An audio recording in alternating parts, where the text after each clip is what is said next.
In the final stretch of the 2024 U.S. presidential election, the race between Kamala Harris and Donald Trump is heating up, with both candidates vying for key battleground states that could determine the next occupant of the White House. While we can't predict the final outcome, analyzing the latest data and past trends offers insights into how things may unfold. Let's dive into the crucial states and what the data suggests for each candidate. Wisconsin, a critical state for Harris. Wisconsin is always a focal point in presidential elections, and 2024 is no different. The state's absentee ballot data doesn't include party affiliations, but with over 555,000 ballots sent out and a remarkable 44% already returned, voter engagement is clearly high. Historically, Democrats tend to vote more by mail, and Trump's repeated criticism of absentee voting may have discouraged many Republicans from using this option. Therefore, it's safe to assume that a good portion of the absentee ballots being returned are likely from Democratic voters, which is promising for Kamala Harris. However, it's important to remember that absentee ballots alone don't tell the full story. The real battle will be fought on Election Day when in-person voting takes place. Still, Harris appears to have an advantage with early voters in Wisconsin, making it a crucial state for her to secure. Winning Wisconsin, along with Michigan and Pennsylvania, could seal the deal for Harris, as these states combined would give her the 270 electoral votes needed to win. For Trump, Wisconsin is certainly important, but it's not a make-or-break state for his campaign. If he can secure wins in Georgia, North Carolina, and Pennsylvania, he could win the presidency without needing Wisconsin. Still, every vote counts, and Trump will continue pushing to stay competitive here. North Carolina, a must-win for Trump. North Carolina, another battleground state, has provided more detailed data on absentee voting, including party affiliation.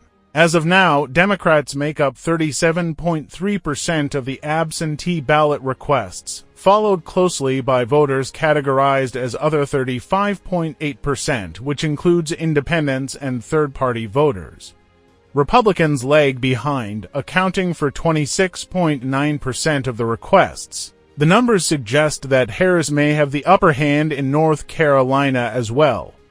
Democrats are significantly outpacing Republicans in absentee voting, consistent with the trend that Democrats favor mail-in ballots more than Republicans. If Harris can win North Carolina, it would open more potential paths to victory for her, giving her a cushion that might make Pennsylvania less critical in her electoral strategy.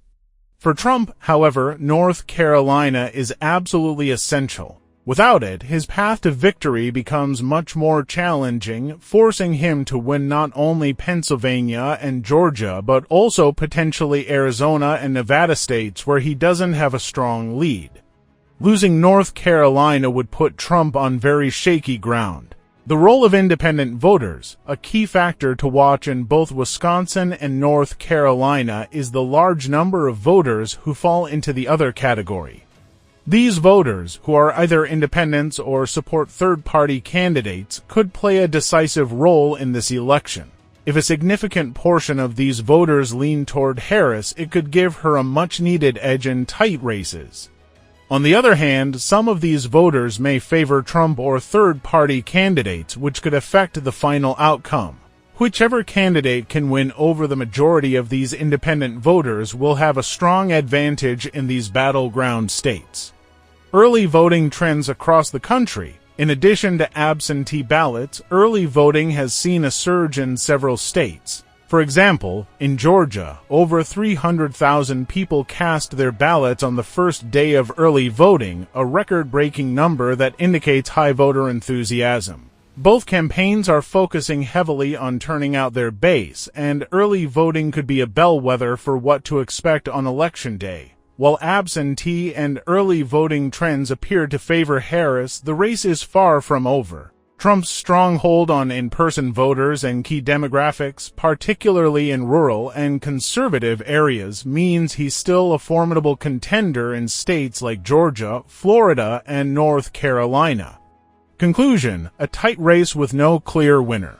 As the 2024 election draws closer, the race between Kamala Harris and Donald Trump is incredibly close in many key states. Harris seems to be benefiting from a strong showing in absentee ballots and early voting, especially in battlegrounds like Wisconsin and North Carolina. However, Trump's campaign is still competitive in these states, and his strategy may hinge on mobilizing his base for in-person voting on Election Day. Ultimately, while polling and early voting data provide some clues, the outcome will depend on voter turnout in key regions.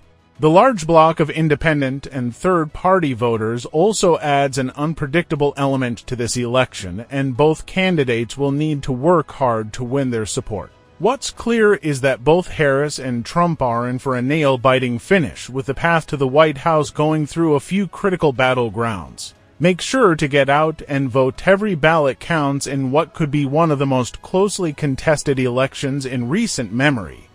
Let us know your thoughts in the comments, and please don't forget to like, share, and subscribe for more election updates.